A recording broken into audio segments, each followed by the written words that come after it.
Alright, Subhan, in 3 words, describe what your sixth form experience was like. It's the worst experience ever. Do BTECs instead. Seriously? With all honesty, yeah, seriously, bro. It's like, it's the hardest experience of my life, man. But yeah, all seriousness, guys, your experience is how you play your cards. If you play your cards the right way, you're gonna have a great experience. But if you just like, if you're not in the right mindset, you're gonna fail.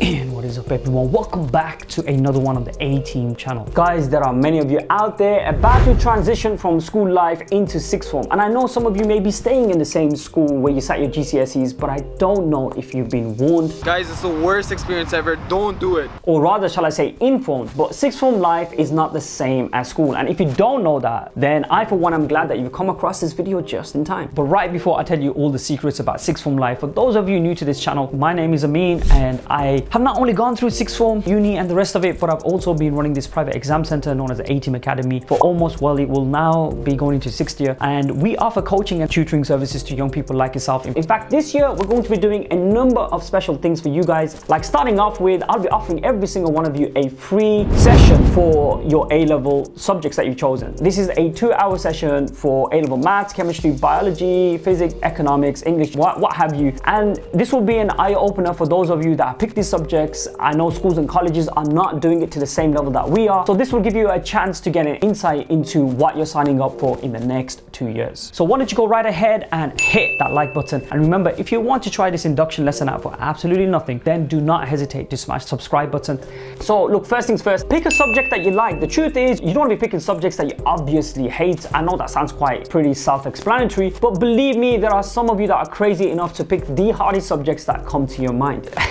So like maths, happen all the time, and look, you choose it because you're good at it, your GCSE grade reflects that you're supposed to be good at it. But within a space of a month, you know, the statistics element or the mechanics content, well, let's just put it this way, you know, some of you just end up hating yourself for picking this. See, this is something that I've experienced. Like, what I mean by that is, when you're studying these subjects at GCSE, the difference at A-level and even degree level, I suppose, is that you're going into things into more depth, more behind the scenes. So look, if you don't particularly have an interest in knowing more about the atom, then my advice to you is to refrain away from studying subjects like chemistry and physics or whatever subject you happen to pick. Not that I'm trying to deter you from picking chemistry or physics. This is why, guys, you need to try that induction lesson. So look, you want to pick a subject of interest, building on my last point, which is that I would strongly recommend to you all to pick a subject that you have some sort of interest in, you know, beyond the core of the subject. Or let me put it this way to you, you know, let it be new to you. So I'll give you an example from myself. I picked up economics during sixth form, and I had no prior knowledge to this. And if it wasn't for picking this subject and taking a risk, then I wouldn't have pursued this at uni and consequently not do a master's around that topic. So my advice is for you not to be afraid to take risks and just play things safely. This is why I suggest students like yourselves should try for A-level subjects, so that by the end of the first year, you can drop the one that you least prefer, or you can take all 4 if you want to continue with them. And for advice about these 4 A-levels, make sure to check out my video on that. I've left a link at the very end.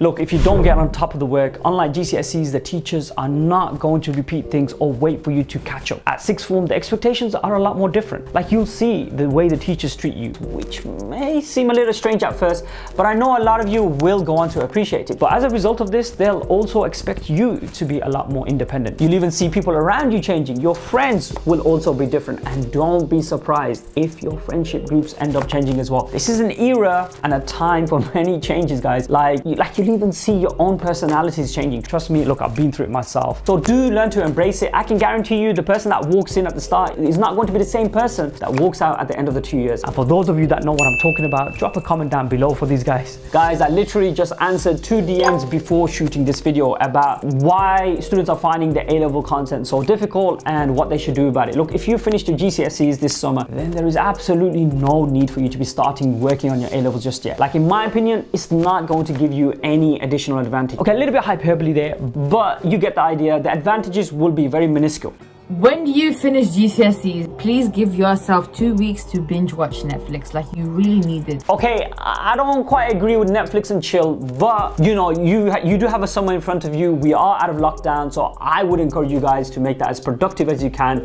And not just lock yourself indoors. I mean, come on, guys, think about your mental health. But rather than going for an intensive crash course in A-levels right now, instead mentally get prepared for the upcoming year. I'm not particularly huge on stationery or flashcards, but look, the basics are still essential. So do invest invest in things like a good backpack, and make sure to invest in a good organizer. Trust me, that will come handy. And of course, a good laptop or a tablet is absolutely essential in this day and age, as it allows you to keep all your notes in one place. So like, these are the things you should be getting to grips with, as good preparation, especially having a good mindset, will allow you to prosper well in sixth form. And that's about it, guys. You know, that's all I really have to say on this topic. If it's been useful to you, then make sure to give this video a thumbs up, and do go and check out the channels that I've listed down below. Anyway, remember, the free trial sessions we'll be putting on for you guys, so do get subscribed for that. And lastly, guys, a quick reminder, we will be running our live stream on Instagram for Results Day, so make sure to go and check us out on there. So on that note, guys, my name is Amin, and I will catch up with you another time. I've been dodging death in the 6 speed. Amphetamine got my stomach feeling sickly.